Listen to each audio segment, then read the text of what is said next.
ኢትዮጵያን የቀይ ባህር አክሰስ ያሳጣው ውሳኔ ማን ወሰነው? ካቢኔው ይሆናል ብለን የካቢኔውን ዶክመንት እናገላብጥ የለም ካቢኔው አያውቀውም። አይ የለም ምክር ቤት ይሆናል የወሰነው ብለን ብንወስን ምክር ቤቱም አልነበረ፣ ምክር ቤት አያውቀውም ውሳኔው። የለም የኢትዮጵያ ሕዝብ ሪፈረንደም ወስኖ እንዳይባል ነበርን እኛም ያኔ። የኢትዮጵያ ሕዝብ ያልወሰነው ተወካዮቹ ያላዩት ቢያንስ ካስፈጻሚ ካቢኔ ያላየው ውሳኔ ማን ወሰነው? ማጣትንም ያክል ነገር ያጣንበት መንገድ ህጋዊነት ችግር እንዳለው ማሳያው ተቋሞች አልገቡበትም። ካቢኔው አያውቀውም። አንድ ገጽ ወረቀት ማግኘት አልቻልንም። እንዴት እንዳጣ ነው የሚያስረዳ እና ህዝብ የማያውቀው ፓርላማ የማያውቀው ካቢኔ የማያውቀው የኢትዮጵያን የባህር አክሰስ ውሳኔ የሚያሳጣ ነገር የወሰነው ማን ነው የሚል ጥያቄ ማንሳት እንዴት ስህተት ሊሆን ይችላል? ካለኝ ነገርን ከሌለ ግን ይሄ ጉዳይ ይሄን አንስቶ እንደ መድፋት አይደለም፣ የህልውና ጉዳይ ነው። ማን ወሰነው? ይሄ ነው ጥያቄው። እዚህ ጋር ሁለት ችግሮች አሉ። አንደኛው የተዛባ ትርክት ውጤት ነው። የሚገባንን መጠየቅ ነውር አድርጎ የሚያስብ የሚገባንን ማንሳት ትክክል አይደለም ብሎ የሚያስብ እሳቤ፣ ይሄ ደግሞ የትርክቱ ውጤት ነው። ግን ለእናንተ ለማስታወስ እንዲሆናችሁ ከግጭቱ በኋላ በኢትዮጵያና ኤርትራ መካከል ሰላም ሲፈጠር መጀመሪያ ነው ወደ አስመራ ተጉዤ በኋላ የኤርትራው ፕሬዝዳንት ወደ ኢትዮጵያ ሲመጡ የመጀመሪያው መድረክ ያደረግነው ሚሊኒየም አዳራሽ ነው። ብዙ ህዝብ አለበት።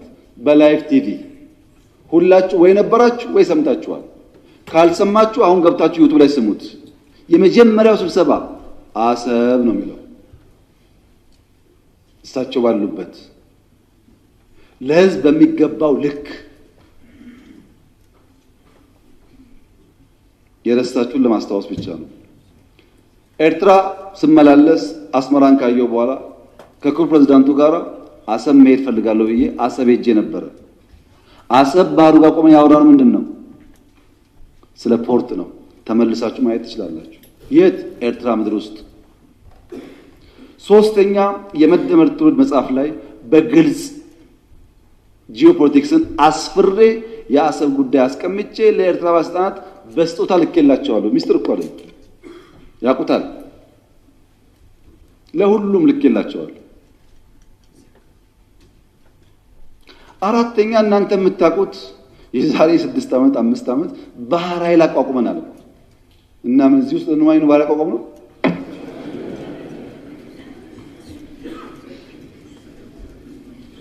ለምን ሰዎች ይሄን ደምሮ ማየት እንደሚቸገሩ አይገባኝም።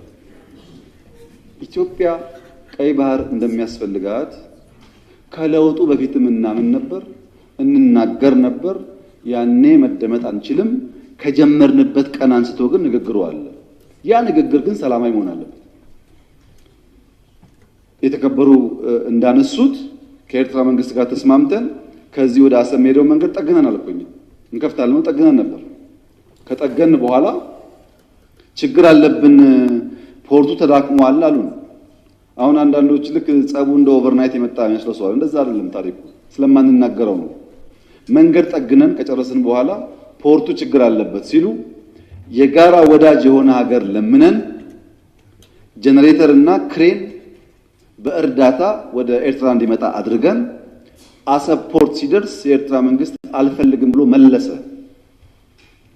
ያኔን የገባን ይሄ ነገር ለካ ተስፋ የለውም የሚለው መንገድ ጠገን ለምንም ብናመጣም ፍላጎት አልነበረም። ወደ ኤርትራ ልክ እንደ ሱዳን ልክ እንደ ጅቡቲ በእኛ ውጪ ፓወር ትራንስሚሽን ቀጥለን ፓወር እንስጣችሁ ጄኔሬተር አትጠቀሙ ብለንም ቆይ እናስብበት ነው የተባለው። አሰብ ሲሄድ የአሰብ ከተማ ቅድም ብያችኋለሁ፣ ኢትዮጵያ ውስጥ የቤት ችግር አለ። 1.5 ሚሊዮን ቤት መገንባት አለብን ብያችኋለሁ። አሰብ ሲሄድ ቤት አለ፣ በር አለ፣ ሰው የለም። ይሄ እውነተኛ ታሪክ ነው። ይሄንን ከተማ መልሰን ህይወት እንስጠው፣ ስራ ነው ህይወት የሚያመጣለት የሚል በየጊዜው ተነጋግረናል። ሁሉም ኢንቮይ የሚሄደው ተወያይቶበታል። በኤርትራ በኩል በግልጽ ባላወቅነው መንገድ ለዚያ ጉዳይ ምላሽ ለመስጠት ብዙ ዝግጁ አልነበሩም። እሱ ቀርቶ የከፈትናቸው ወደቦች፣ ድንበሮች በሰሜን የከፈትናቸው ወዲያው ተዘጉ። ታስታውሱ ከሆነ የተዘጉት አሁን አይደለም።